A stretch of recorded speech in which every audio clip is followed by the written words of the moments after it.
Am I the a-hole for cutting all contact with my family because of a prank? Plus update.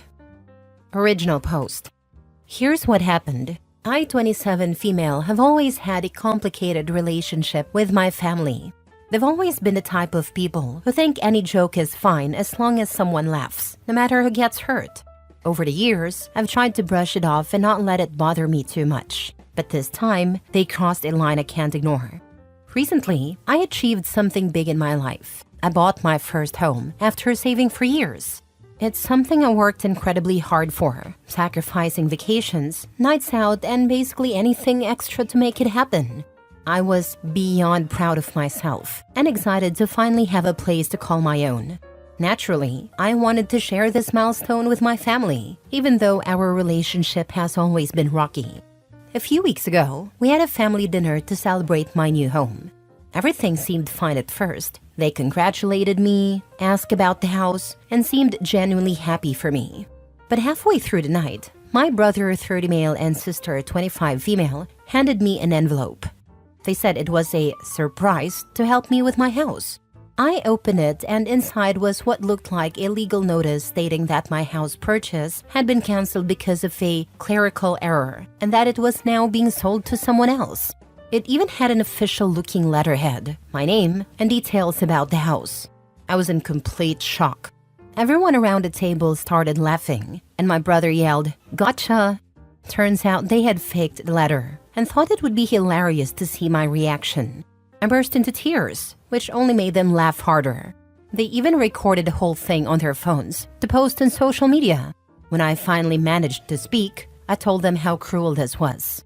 Buying this house was the biggest thing I've ever done, and they turned it into a joke at my expense. Their response? "You're so sensitive. It was just a prank. Lighten up." I left the dinner early, completely heartbroken. A few days later, I decided I'd had enough. This wasn't the first time they'd pulled a prank like this. Over the years, they've humiliated me countless times. Once ruining a job interview outfit by accidentally spilling coffee on it, and another time pretending to lose my dog just to see me panic. I cut off all contact. I didn't make a scene. I just stopped responding to messages, blocked them on social media, and declined invites to family events. Now I'm getting guilt-tripping messages from extended families saying I'm being selfish and tearing the family apart. My mom even left me a voicemail crying about how much she misses me and begging me to come back. But I can't bring myself to forgive them. This prank felt like the final straw, and I don't see how I can trust them again.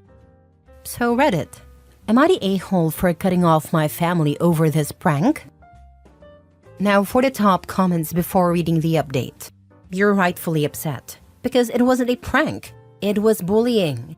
"It was just a joke" BS is something every bully does to justify humiliating people. They thought it would be fun to upset you on your big night, and then take videos of it and post it on social media? And your mother is crying that she misses you? No, she had an opportunity there to rip them a new one about their behavior and about treating you with kindness and respect, and she thought it would be better to go along with a prank. You deserve better than this. I'm glad you finally decided to call an end to their bullying. Don't let them or any extended family members pressure you into doing anything you don't want to do. I'm sorry that they couldn't just be happy for you and your achievement. OP, tell mom that the juice isn't worth the squeeze. Your family doesn't give you happiness, only misery. So why stay in contact? Also, congratulations on a house. That is huge. Exactly. Having been in her position myself, I can only imagine that if I were to not be here, they would have to find someone else to blame everything on, whilst at the same time denying that they are even doing such a thing to begin with. Not the a-hole. Pranks are not supposed to hurt. Pranks are supposed to hurt. By definition, they're all about having fun at someone else's expense. You can't have a prank without a victim. Pranks are mean-spirited. They're not jokes. Agreed. I hate pranks.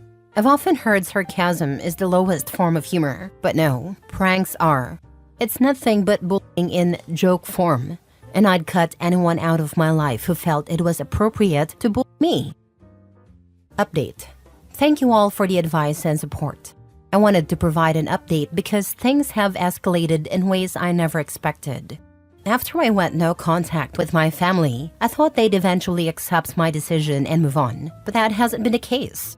For the past few weeks, my brother and sister have been trying to get me to see the funny side of their pranks. They've shown up at my house and invited multiple times, banging on the door and demanding to talk to me. At first, I ignored them, but it became clear they weren't going to stop. One evening, I caught them standing outside my house with their phones out, recording themselves while yelling things like, "She can't take a joke," and "Let's see how long she can hide."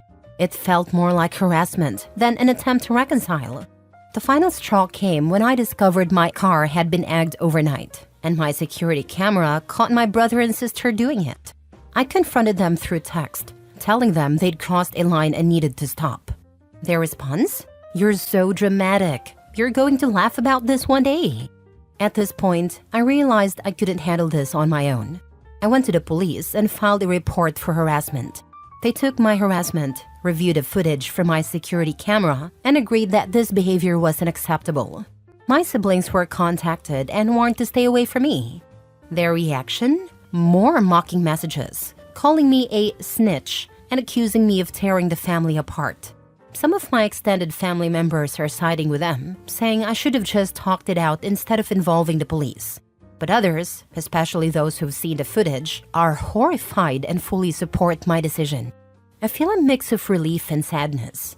It's hard to accept that my own family could treat me this way, but I also feel safer knowing I've taken steps to protect myself. I'm focusing on building a new life in my home and surrounding myself with people who respect and support me. To anyone out there struggling with toxic family dynamics, you're not alone, and it's okay to set boundaries to protect your peace. Thank you for giving me the strength to stand up for myself. These are people that are upset because their easy victim isn't there anymore. 100%. The other family members complaining are just worried that if the target gets away, they might become the new target. The brother and sister, though, are just pricks who missed their little victim. They were lucky OP stayed around that long.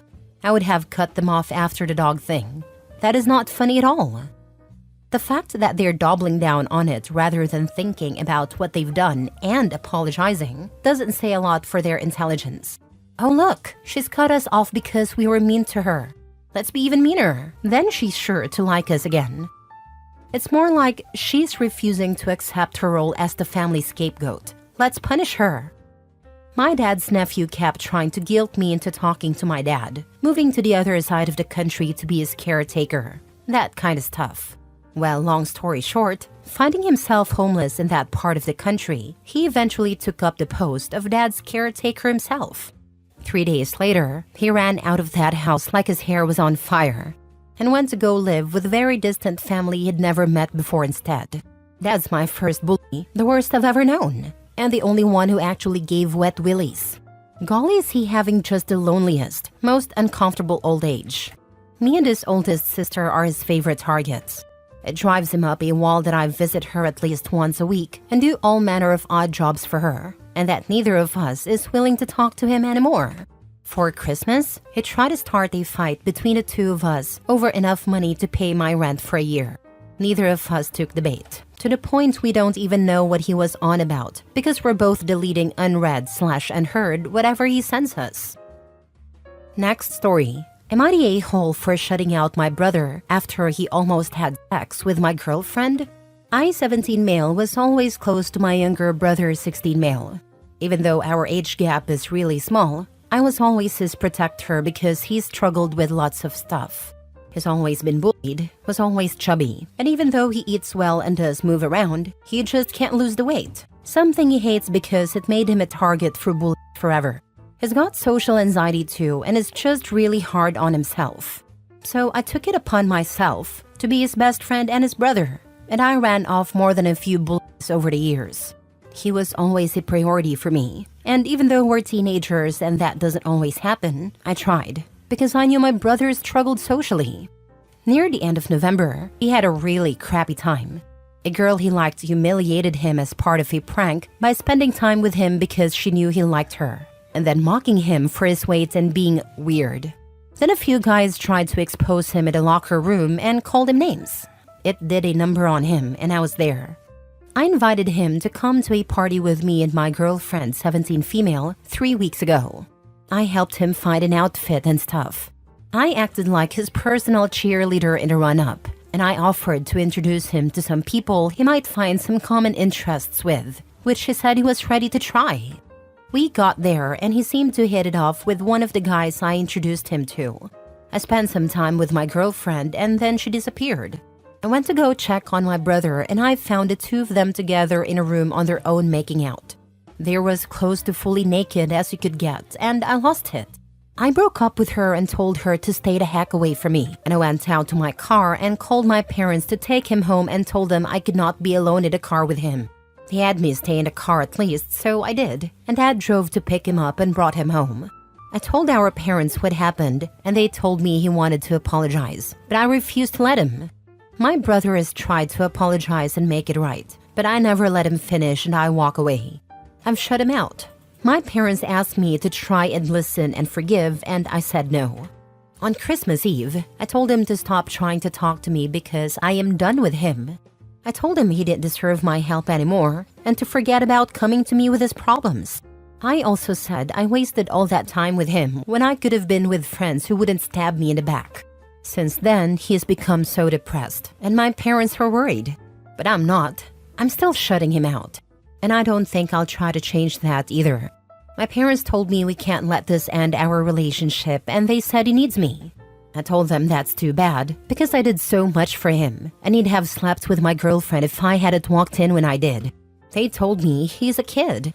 And I said yeah, but I was on his side the whole time and I chased away so many bullies for him, comforted him, listened to him, helped him with his problems. I told them as far as I was concerned, it was a waste of time, and I regret wasting my time. They told me it was a horrible way to think about my own brother, and they said if he hurts himself because I shut him out like this, they won't ever forgive me. I told them to help him because I'm done. Am I the a-hole? Now for the comments. Not the a-hole. Tell your parents that instead of putting this on you, he should be seeing a therapist. How exactly have they helped you? Your brother, who you have loved and protected for years, just betrayed you in the worst possible way. Why aren't they helping you through that and listening to you? That's why he's messed up. Your parents totally suck. How exactly have they helped his brother as well, if Opie always had to come to his rescue? It sounds like they are pretty terrible parents all around, really. Good luck, Opie, and stand your ground. Exactly. They enabled him to act entitled. He wants to apologize because he got caught. Sounds to me like there's a reason your brother has been bullied. I have known several people that at first glance may seem to be the victim of bullying, who just bring it upon themselves, to the degree that I'm hesitant to even call it bullying. If anything, it's retaliation. I'd be curious to see what his bullies have said. With how he went about this, it may not be the first time. The bullying is real. I've witnessed it, and they almost always go after his weight and say he's fat and shouldn't even be in school. This started when we were young. The other thing was about how weird he was because of the stuff he liked.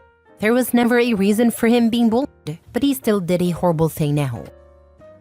Last story. Am I the a-hole for telling my sister's boyfriend it's not his business if I don't want to be a stay-at-home mom? So I, female 22, have an older sister, female 28. She has 4 kids, 7, 4, 3, and soon to be newborn. She loves being a mom and wants to be a stay-at-home mom, and I encourage her to do whatever she wants. She herself understands that I have no desire to be a mom right now, if ever. I have 2 other older sisters who are like me and don't want to be stay-at-home mothers. This is important in the story. Her boyfriend, male 27, is mad at me because he asked me when I'm going to settle down and said he can introduce me to his friend, male 25, who wants a stay-at-home wife. I told him no, that I don't want to date anyone this year, and he got mad at me for some reason and asked me why. So I told him my ex-boyfriend left me with trust issues. My ex cheated on me 6 months into a 3-year relationship. He told me we broke up in 2023 and that I should start getting back out there. I told him it's not his business, and he dropped it. But 2 days ago, he asked me if I wanted to be a stay-at-home wife and mother. I told him no, I don't, and I'm not even sure if I want kids, let alone to be married. He got defensive since his mom was a stay-at-home wife and mom. I told him I don't see anything wrong with being a stay-at-home mom, but I personally don't want to depend on a man for anything. Once again, he got defensive and said not all men are the same. I told him he was correct, but again, not all women want the same thing. He said my sister wants to be a stay-at-home wife and mom, and I told him congratulations in finding that with my sister, but that I, once again, don't want to be a stay-at-home mom. He got mad because he overheard my conversation about me getting an IUD as well and told me I'm ruining God's plan to make me a mom one day. I told him whether I want kids or not is not his business. He got mad at me and told me to get out of his home, so I did. My older sister is asking me to apologize to him and not get an IUD, since if I get pregnant, it's God's plan. She also told me I should reconsider being a stay-at-home mom/wife. I told her not everyone has that dream. She accused me of not respecting stay-at-home mothers/wives, which is nothing but lies. My two other older sisters are on my side and said my sister's boyfriend shouldn't be so concerned with how I live my life, and that if I don't want to spend on anyone for the rest of my life, that's my choice. So am I the a-hole for telling my sister's boyfriend it's not his business if I don't want to be a stay-at-home wife/mom? Edit. I get asked this question a lot about why I was discussing getting an IUD with my sister's boyfriend. I wasn't discussing it with him. My three sisters and I were all discussing it at his house, but he wasn't there. He walked in though when I said I was thinking of getting an IUD. That's when he butted into the conversation. As soon as he said, God's body, not my body, me and my two other sisters started talking to him about it. He raised his voice, so I raised mine, and we eventually left since I don't like conflict at all. This guy sounds like a creep. Who is he to dictate what you do with your life, your career, and your body? I hope your sister knows about this and supports you, not the a-hole. My sister, who is with him, wholeheartedly supports him and thinks I should be a stay-at-home mom. She wants me to apologize to keep the damn peace, but I told her I'm done keeping the peace. He also supports the abortion ban, which is his opinion. Me, on the other hand, I'm pro-choice. He wants a national abortion ban even for rape and incest, which makes me nervous to be in a room with him. She also supports this. Not the a-hole. His views on stay-at-home moms and traditional gender roles are his own, and he shouldn't be imposing them on you. So many red flags here, and not the a-hole. To add a bit of fun and flair to your arguments since they keep bringing up God and all this, feel free to point out that boyfriend is not husband, and in God's eyes they are living in sin, and all those lovely children are illegitimate bastards. That should bring about a whole bucket of fun there. Also, be sure to point out her boyfriend's obsession with your body and what you're doing with it. Does he perchance want that body for his own? And since he can't have it, he's using his friend as a surrogate? There are some serious issues here, but none of them are your problem. As a side note, being petty with biblical technicalities can be a total hoot. You obviously love your sister if you're putting up with this guy's BS, but I'd be going low or no contact after that. 3 out of her 4 kids aren't even his. She's pregnant, about to give birth at the end of this month.